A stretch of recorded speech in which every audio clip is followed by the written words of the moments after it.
अस्सलामुअलैकुम, मैं हूँ सलवा स्नैन। आप देख रहे हैं जोर न्यूज़ HD। आइए नजर डालते हैं आज की अहम खबरों पर।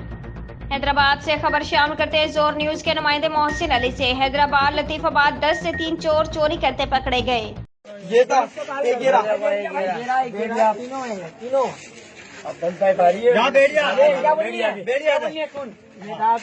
आपने मुझे क्या बोल आप बोल कसम खुदाई की आंटी क्यों झूठ बोल रही है? मैंने किसी अबे क्या बिगाड़ा मैंने? आंटी को बोला आंटी को बोला झूठ बोल रही हो। मैंने कसम खुदाई में पहली बार आया हूँ।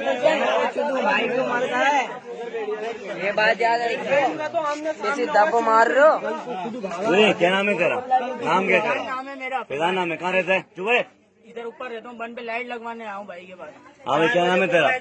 क्या नाम है? तो दल्ला चुप चुप बड़दा। क्या नाम है? चुप है। क्या नाम है? क्या नाम है? कहाँ रहता है? सामने। हाँ भाई, क्या नाम है तेरा? कहाँ रहता है? क्या काम करता है? तुम क्या करते हो भाई? हाँ भाई, तू क्या करता है? मैं वेल्डिंग का काम करता हूँ, सीटू वेल्डर हूँ कंपनी। आज अपनी माँ चुदाने के लिए आया था यहाँ पे? लाइट की नहीं आता। लाइट तो ये रहा ना वेल्डिंग वाला, ये रहा वेल्डिंग वाला, ये रहा लाइट। अपडेट्स के लिए देखते रहें जोर न्यूज़ HD।